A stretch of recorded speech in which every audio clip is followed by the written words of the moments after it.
Здраво дечки, добре дојдовте во овој видео туторијал кој има за цел да ве подготвам малку за тестот кој што следува. Вежбата што ја гледате ја препознавате. Истата која што ја работевме на неколку пати, меѓутоа многумина од вас не успеа речиси ништо да направат. Значи треба да се креираат 4 табели во Base. За тие потреби јас ја креирав веќе базата, таа е празна. Табели нема, значи одиме со креирање табела во прилезен. Првата табела има полињата иде вработен. Значи не е важен јазикот на кој што пишуваме. Првото поле кој што секогаш ќе треба да биде примарен клуч, треба да има вредност цел број или интичер доколку верзијата на англиски и уште долу автоматската вредност треба да биде поставена на да. Штом го направиме тоа, веднаш што ќе премине следното поле, примарниот клуч веќе ќе биде креиран. Останатите полиња се име, презиме, ќе биде текст, телефон исто така, пол исто така и возраст ќе биде број или може и цел број. Табелата ќе ја зачуваме со име вработени.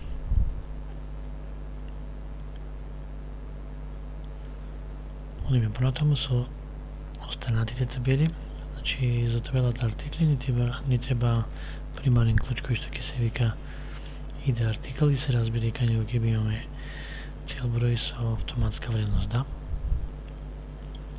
Останатите се полиња се име на артикл, што ќе биде се разбира текст и количина, што ќе биде пак број или цел број. Таа табела се вика артикли. Да видиме другите. Оваа наредна табела, табелата продажба, фактички она кој што ќе ги обединува другите, односно ќе вршиме поврзување на сите останати три табели преку неа. Во неа можеме да видиме дека имаме 4 полиња со префикс иде, од кој што првото иде продажба ќе биде примарен клуч за табелата продажба, а останатите три се надворешни клучеви ќе ни служат за поврзување со останатите три табели кога ќе ги воспоставуваме релациите. Значи да креираме уште една табела. За табелата продажба имаме 4 полиња иде. Иде продажба кој што ќе биде цел број и автоматска вредност да. И се разбира ќе стане примарен клуч. Потоа ги имаме останатите примарни клучеви во другите табели, кои што овде има од улога на полиња за врска или надворешни клучеви. Значи иде вработен, ќе биде од типот цел број, меѓутоа нема да има автоматска вредност. Понатаму иде артикл, исто така цел број.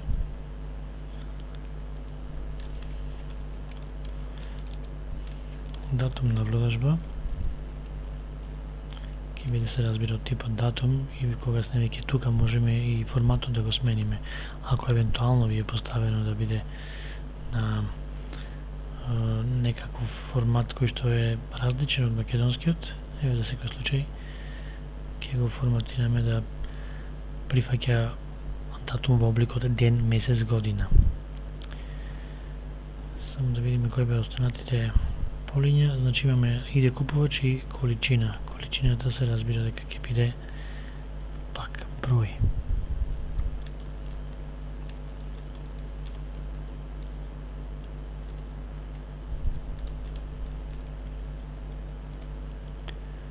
Можеме да ја зачуваме под името продажба.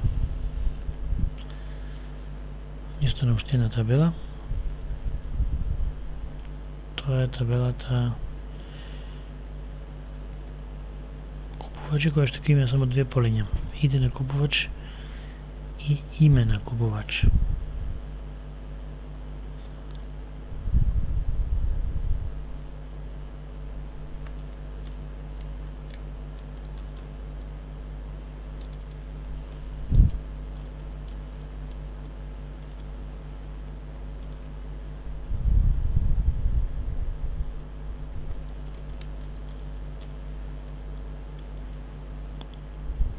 текст.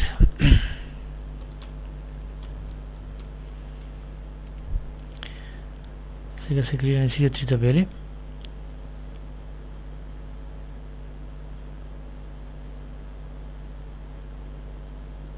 Треба да ги поврземе во соодветни релации. Тоа се правеше нели од алатки релации. Треба да ги додадеме сите 4 табели една по една. Централна ќе ни биде табелата продажба, затоа што преку низините полиња ќе извршиме поврзување на останатите табели. Поврзувањето се врши на дворешен клуч со примарен клуч. Тргнуваме од примарниот, значи полето иде артикл, е примарен во артикли, но е надворешен во продажба. Ако е поврзувањето 1:1, тогаш е ОК. Ако евентуално 1:1, тогаш нешто не е во ред.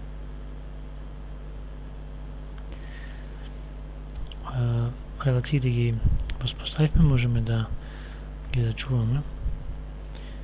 Се враќаме во главниот прозорец на базата со податоци, да видиме што друго се бараше. Треба да ги пополниме табелите купувачи артикли како на сликата. Јас ќе го прескокнам овај чекор за заштеда на време и мемориски простор на ова видео и ќе прескокнам на останатите. Треба да креираме две форми со волшебник за вработените, за табелите вработени и продажба.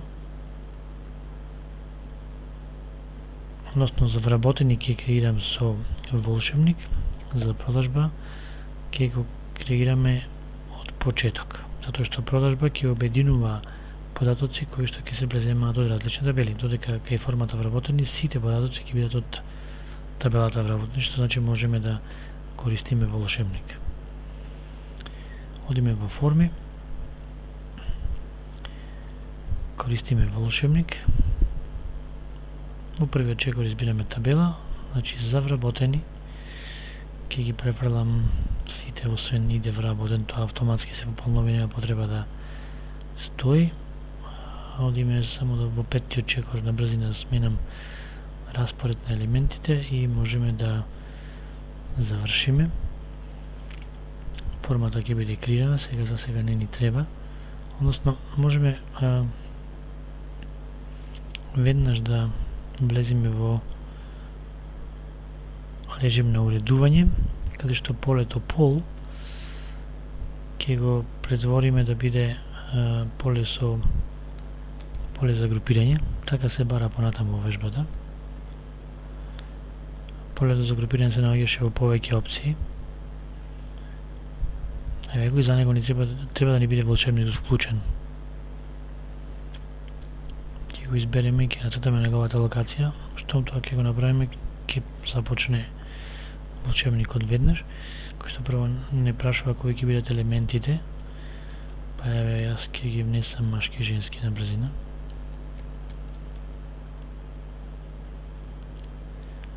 Вториот чекор, дали некој од полињата да биде автоматски штиклирано? Не. Третиот чекор, што да се внесува во соодветното поле од табелата кога избираме машки или женски во опциите. Може да бидат М и Ж, може да бидат единица и двојка, но треба да внимаваме кога ги креираме барањата што ќе внесуваме во критериумот. Па нека биде еден за машко, две за женско. Сега за сега. Кое поле да се пополнува конкретно? Полето пол. И последниот чекор како ова да се вика.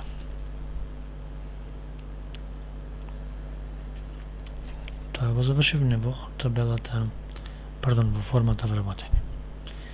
Ке го зачуваме, се враќаме во формите да прочитаме дека треба да изработиме за полето продажба соодветни форми, но во формата продажба да се прикажуваат полињата име и презиме на вработен, артикл и купувач. Треба да бидат полиња со листи. Значи име и презиме на вработен, артикл и купувач и под него гледам дека треба да се постави и датум на продажба, тоа да биде паѓачка листа со календар за избор на датум. Па, одиме да направиме во преглед за дизајн, значи од почеток празна форма во која што ќе искористиме прво поле за ознака. Значи во неговите својства ќе во знаката ќе напишеме презиме и име.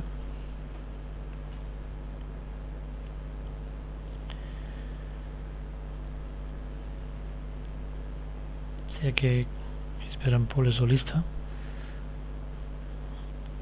кое што претходно има волшебникот да биде вклучен. Прв пат ќе го користам полето и оваа форма се уште не е определена за која табела ќе користи, односно за пополнување на која табела. Затоа во првиот чекор, ова е многу важно, се појавува само еднаш, не прашува која од табелите ќе ја пополнуваме, тоа ќе биде табелата продажба. Сега веќе кога горе постои дека формата се користи за пополнување на табелата продажба, наредните прашања се однесуваат на конкретната контрола во случајов што очекуваме да се појавува тука, ќе презиме име, потоците се наоѓаат во вработени, конкретно во полето презиме име и не прашува како се тие поврзани од релациите иде вработен со иде вработен. Тоа е завршено. Сега можеме да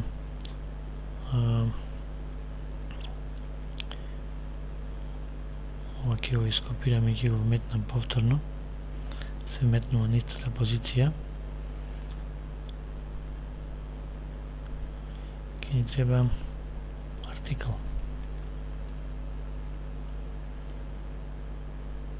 Истото ќе треба да го направиме и со поле со листа за артиклите. Полето со листа само да видиме веќе е избрано.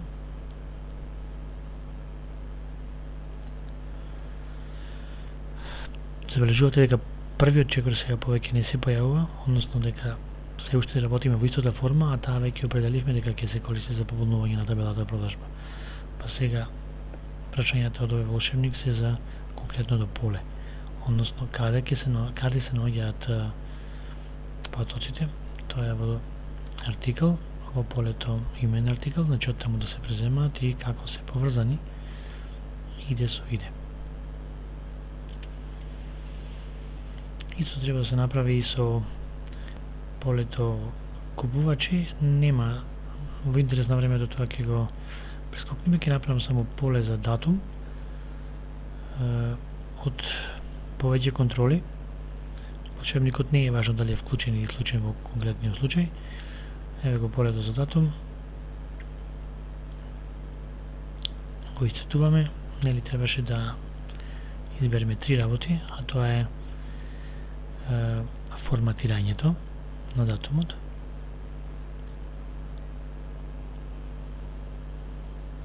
Еве го date format, значи ден, месец и година. Понатаму да го направиме пајачко. Само малку, ете го drop down. И горе во полето податоци, односно дата, да му кажеме кој поле да се пополнува, тоа е датум на продажба, односно датумот што ќе го избериме од календарот, каде да се памти. Тоа е полето датум продажба од табелата продажба.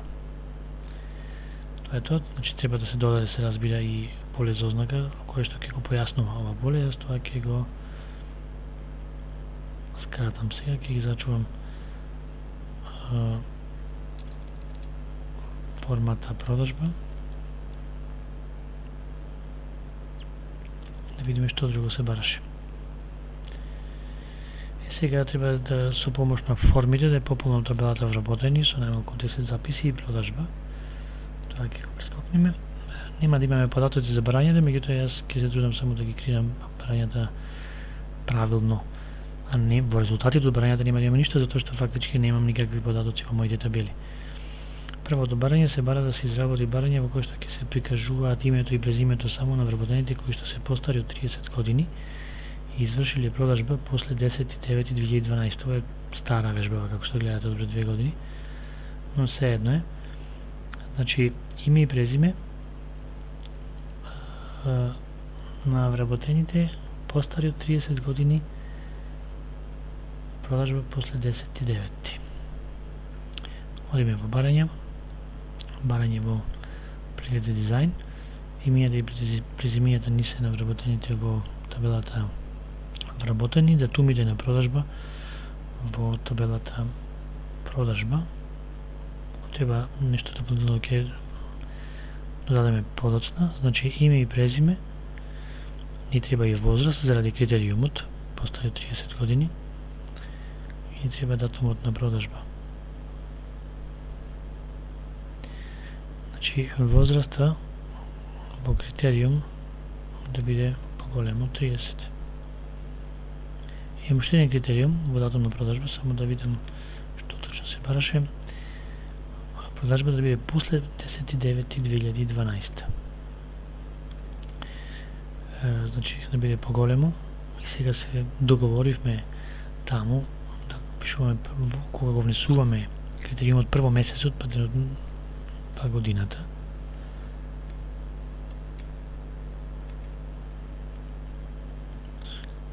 И тоа е тоа. Треба да се зачува барањето. Продажба 1. Еве се бара во условите на задачата.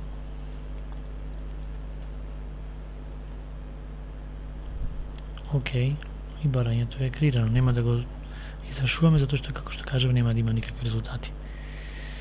Второ барање, име и презиме само на вработени кои што се жени и се помлади од 25 години. Значи, многу лесно, имаме два критериуми, од кои што едниот е пол, а другиот е возраста. Тука ни треба само вработени, ништо повеќе. Името и презимето, полот и возраста. Сега критериум.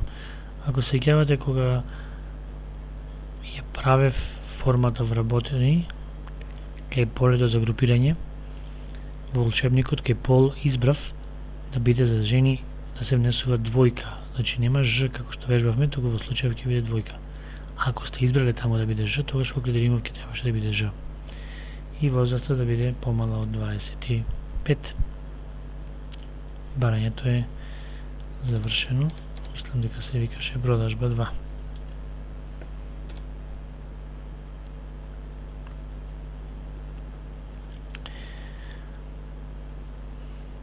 Трето барање во кој ќе се прикажуваат имењата и презимењата на вработени кои продале артикли на купувачите Moon или Netcom. Значи имаме или критериум.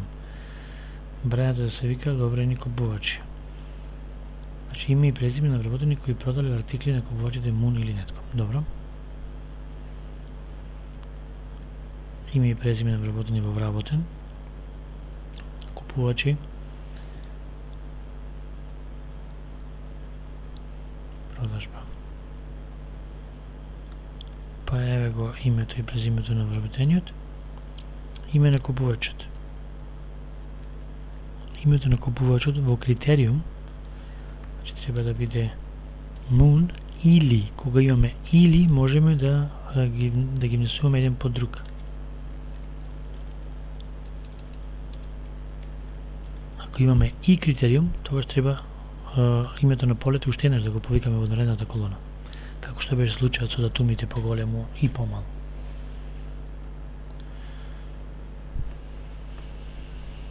И толку е тоа барање, значи продажба не ни е потребна. Не видев точно како се викаше името на барањето, меѓутоа кога вие ќе работите ќе ви биде на лист пред вас, па нема да губите време.